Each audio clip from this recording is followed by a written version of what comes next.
प्यारे बच्चों नमस्कार। आज हम पढ़ेंगे कक्षा दूसरी का पाठ 19 जिसका नाम है आउट। प्यारे बच्चों, आज का ये जो पाठ है ये पाठ खेलों से जुड़ा हुआ है और मुझे पूरी उम्मीद है कि आप सभी को खेल खेलना तो बहुत ज़्यादा पसंद होगा। और हो भी क्यों ना, खेल में मज़ा जो आता है। लेकिन एक बात यह भी है कि हर बच्चे को कोई एक खेल पसंद नहीं होता, बहुत से खेल खेलना उसे पसंद होता है। बावजूद इसके किसी एक खेल को तो वो सबसे ज़्यादा पसंद करता है और जब भी उसे मौका मिले तो वो उस खेल को खेलने की कोशिश करता है। आज के इस पाठ में भी हम एक ऐसी ही कहानी पढ़ेंगे, दो बच्चों की कहानी जो बहुत से खेल खेलते हैं छुट्टी के दिन में। और इस पाठ का नाम है आउट। तो क्यों इस पाठ का नाम आउट है ये आप सोचिए। और जैसे जैसे हम ये पाठ पढ़ते जाएंगे और अंत तक पहुंचेंगे, मुझे पूरा विश्वास है कि आप समझ जाएंगे कि इस पाठ का नाम आउट क्यों रखा गया है। तो आइए मिलकर पढ़ते हैं इस पाठ को और सुनते हैं इस प्यारी सी कहानी को। छुट्टी का दिन था। जीत और बबली सुबह से खेल रहे थे। उन्होंने कई सारे खेल खेले। दोनों ने सबसे पहले रस्सी कूदी। रस्सी कूदने के बाद फिर दोनों ने छुपन छुपाई खेली और छुपन छुपाई खेलने के बाद उन्होंने गिल्ली डंडा खेला।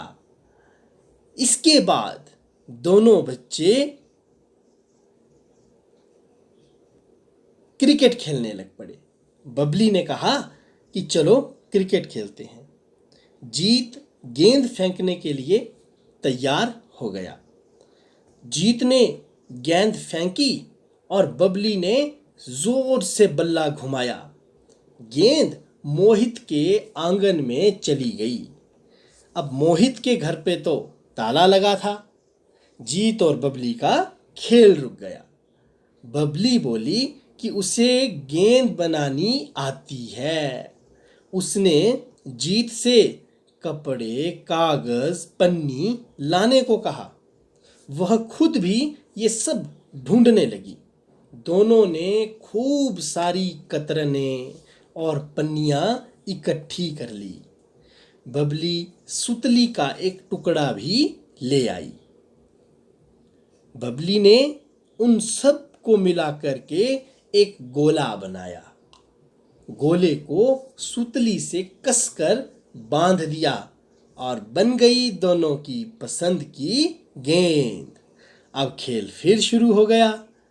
इस बार बबली ने गेंद उठाई और जीत ने बल्ला उठाया। बबली ने गेंद फेंकी, जीत ने जोर से बल्ला घुमाया। गेंद खुलकर हवा में फैल गई और बबली ने उछल कर एक कपड़ा पकड़ लिया। बबली उछल उछल कर आउट आउट चिल्लाने लगी। वह हाथ में कपड़ा लेकर आउट आउट कहते हुए दौड़ी। तो बच्चों, ये थी आज की कहानी। मुझे पूर्ण उम्मीद है कि आप अब तक यह जान चुके होंगे कि क्यों इस पाठ का नाम आउट रखा गया है। बिल्कुल सही सोचा आपने, क्योंकि बबली ने इस खेल में जीत को आउट जो कर दिया। आइए आगे बढ़ते हैं और आगे बढ़ने से पहले हम इस पाठ में आए कुछ प्रश्नों के अर्थ, शब्दों के अर्थ समझ लेते हैं ताकि प्रश्नों का उत्तर देने में हमें सरलता हो। सबसे पहले हम रस्सी कूद को समझते हैं। आप सभी जानते हैं रस्सी कूद एक खेल का नाम है जिसमें एक रस्सी को लेकर के हम कूदते हैं। दूसरा है छुपन छुपाई। यह भी एक प्रकार का खेल है जिसमें कुछ बच्चे छिप जाते हैं और एक बच्चा उनको ढूंढता है। और हाँ, ढूंढते ढूंढते यदि वो धप्पा हो जाए तो फिर से उसी बच्चे को सबको ढूंढना पड़ता है। गिल्ली डंडा, ये भी एक बड़ा ही मज़ेदार खेल है। लकड़ी की गिल्ली और लकड़ी का डंडा लेकर इसे खेला जाता है। लेकिन हाँ, इस खेल में चोट लगने का भी जोखिम रहता है, तो इस खेल को बड़ों की देखरेख में और सूझबूझ के साथ ही खेलना चाहिए। इसके बाद आगे बढ़ते हैं और क्रिकेट, जिसे हम बैट बॉल भी कहते हैं, गेंद को हम बॉल भी कहते हैं और बल्ले को तो आप सभी जानते हैं बैट भी कहा जाता है। इसके बाद अब कतरनों से हमारा मतलब है कपड़े की छोटी छोटी कितरें और पन्नियाँ, यानी के पॉलीथीन के लिफाफे के टुकड़े। सुतली का अर्थ है धागा, धागे का एक टुकड़ा। इसके बाद आगे है आउट। आउट का मतलब है जब कोई भी खेल खेलते समय कोई व्यक्ति बाहर हो जाए, उस खेल से बाहर हो जाए तो उसे आउट कहते हैं। आइए बच्चों आगे बढ़ते हैं और कुछ प्रश्नों को देखते हैं। सबसे पहला प्रश्न है, जीत और बबली ने कौन कौन से खेल खेले? तो इसका उत्तर है, सबसे पहले उन्होंने रस्सी कूद खेली, उसके बाद उन्होंने छुपन छुपाई खेली, फिर क्रिकेट खेला। और क्रिकेट से पहले क्या खेला था? बिल्कुल सही, गिल्ली डंडा।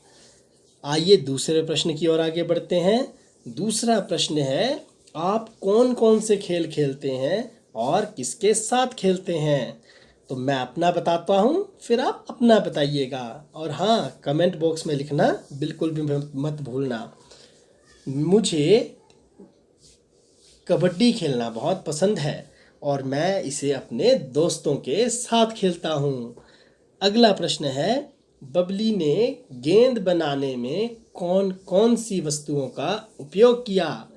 बिल्कुल सही, आपने बिल्कुल सही कहा। बबली ने कतरनों का, सुतली का, पन्नियों का, कपड़े के टुकड़ों का, कागज का उपयोग किया। आखिरी प्रश्न है, अगर आप अंपायर होते तो क्या जीत को आउट देते? इस प्रश्न का उत्तर तो आपको ही देना पड़ेगा। और हाँ, ये सोचकर उत्तर दीजिएगा कि आप सचमुच में अंपायर हैं और बताइएगा कि क्या जीत आउट है या नहीं, और अगर है तो क्यों और नहीं तो क्यों। अपना उत्तर कमेंट बॉक्स में मुझ तक ज़रूर पहुंचाना। आइए आगे बढ़ते हैं प्यारे बच्चों। अगला प्रश्न है, कहानी की घटनाओं को देखिए और उन्हें सही क्रम में लगाने के लिए अंकों को शब्दों में लिखिए। बिल्कुल मज़ेदार प्रश्न। तो इस चित्र को ध्यान से देखिए। सबसे पहले इन बच्चों ने क्या किया? सबसे पहले इन्होंने रस्सी कूदी, पहले नंबर पे रस्सी कूदी। फिर दूसरे नंबर पे क्या हुआ कहानी में? ये बच्चे क्रिकेट खेलने के लिए आगे बढ़े और बैट किसने थामा? बिल्कुल सही, बबली ने। इसके बाद बैट बॉल खेलते खेलते इनका बॉल गुम हो गया और बबली ने बहुत सारी चीज़ें जीत से मंगवाई और उन चीज़ों को बॉल बनाने के लिए प्रयोग करने लगी। इसके बाद बबली ने उन चीज़ों का इस्तेमाल करके एक गोल सुंदर बॉल तैयार कर दी। फिर क्या हुआ? फिर जीत ने बल्ला थामा और बबली ने गेंद फेंकी। जीत ने जोर से घुमाया और बॉल पूरी तरह से बिखर गया। बबली ने कपड़े का एक टुकड़ा पकड़ा और उसे आउट आउट चिल्लाते हुए आगे बढ़ने लगी। तो ये थी इस कहानी की सही क्रमावली। इस तरह से ये कहानी आगे बढ़ी। आइए बच्चों, हम भी आगे बढ़ते हैं अगले प्रश्न की ओर।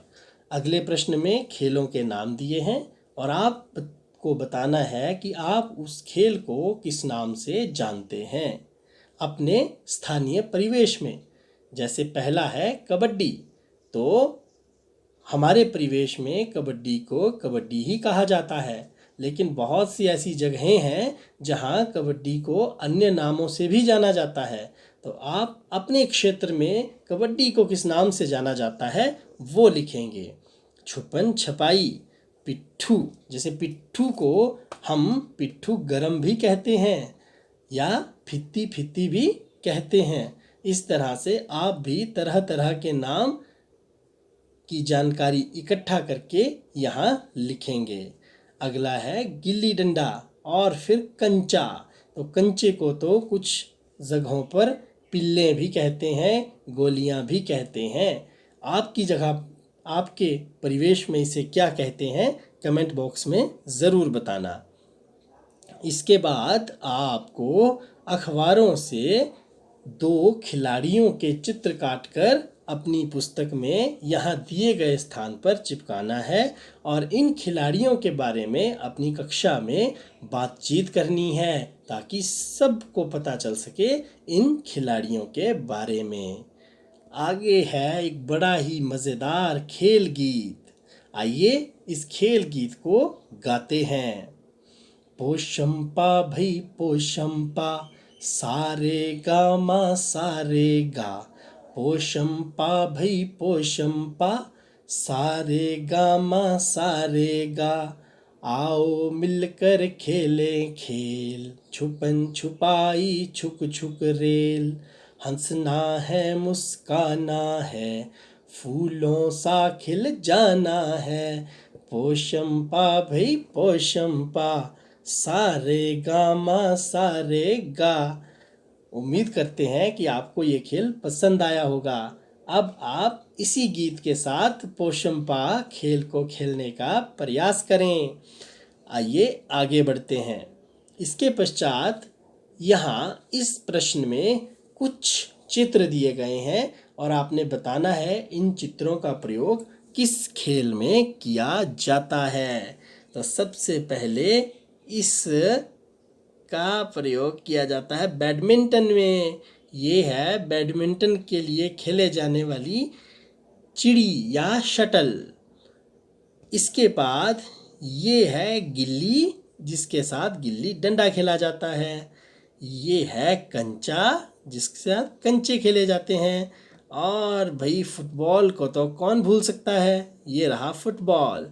क्रिकेट में बल्ले की भी ज़रूरत पड़ती है, तो बल्ले को भी हमने क्रिकेट के साथ मिला दिया। इसके बाद आइए आगे बढ़ते हैं अगले पन्ने पर। तो अगले पन्ने पर एक और शानदार गीत यहाँ पर कविता के माध्यम से आपको दिया गया है। आइए पढ़ते हैं इस गीत को। संध्या को हम खेलने जाते, मित्रों संग आनंद मनाते। कभी दौड़ना और उछलना, कभी गेंद के खेल खेलना। कभी कबड्डी खो खो खेलें, गुट्टे आंख मिचौनी खेलें। गिल्ली डंडा सबको भाता, सतौलिया भी मजा दिलाता। या फिर पेड़ों पर जा चढ़ना, या हंस हंस के बातें करना। जब अंधेरा होने लगता, सबको कुछ डर लगने लगता। तब हम घर को वापस आते, कल खेलेंगे यह कह जाते। तो कितना प्यारा ये गीत है, राकेश चंद्र जी द्वारा लिखा गया। इस गीत में बताया गया है कि बच्चे कौन कौन से खेल खेलते हैं और उन खेलों को खेलने में कितना मज़ा आता है। और हाँ, खेल खेलते खेलते जब रात होने लगती है, अंधेरा होने लगता है, तब सबको डर भी लगता है कि कहीं माँ डांटेगी तो नहीं। और फिर सबको घर की वापस याद आती है, सब घर को चले जाते हैं, पर ये ज़रूर कह के जाते हैं कि हम अब आगे के खेल कल खेलेंगे। वाह, कितनी मज़ेदार है आपके खेलों की ये दुनिया, बहुत ही शानदार।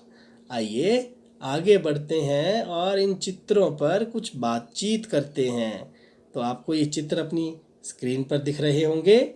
इस चित्र में कुछ नाच गाना जैसा हो रहा है और कुछ तरह तरह के नृत्य की मुद्राएं यानी डांस स्टेप्स का प्रयोग किया जा रहा है। इसके बाद अगले चित्र में इनके कुछ आभूषण गहने दिखाए गए हैं, बाजू में डालने वाले, कान में डालने वाले और गले में डालने वाले। आप अपने घर में अपने मम्मी पापा से भी पूछ सकते हैं और उन्हें कह सकते हैं कि वे उन्हें अपने गहने दिखाएं जिन्हें वे डालते हैं, और उन गहनों को आप इन गहनों के साथ मिला कर देखिए क्या ये एक जैसे हैं या अलग अलग। और हाँ, आप ये भी देख सकते हैं कि यहाँ एक व्यक्ति तबले बजा रहा है और बाकी सब तालियां के साथ उसके तबले बजाने का आनंद ले रहे हैं। क्या आपको पता है, हिमाचल प्रदेश में भी बहुत से वाद्य यंत्र हैं यानी बजाने वाले यंत्र हैं जिनको बजाकर मज़े लिए जाते हैं, जैसे कि ढोल, नगाड़े और साथ ही कुछ ऐसे यंत्र हैं जो फूंक दे करके सुंदर ध्वनि उत्पन्न करते हैं, जैसे बांसुरी, शहनाई, रणसिंगा इत्यादि। तो बच्चों, इस तरह की जानकारी आपको अच्छी लगी होगी, ऐसी मेरी उम्मीद है। और अब हम फिर मिलेंगे अगली वीडियो में किसी और पाठ के साथ। आपको ये पाठ कैसा लगा, वीडियो कैसी लगी, आप मुझे कमेंट बॉक्स में ज़रूर बताएं। और हाँ, अपने दोस्तों के साथ भी इस पाठ को पढ़ने के बाद आपको कैसा लगा ये ज़रूर बताएं। धन्यवाद। जय हिंद।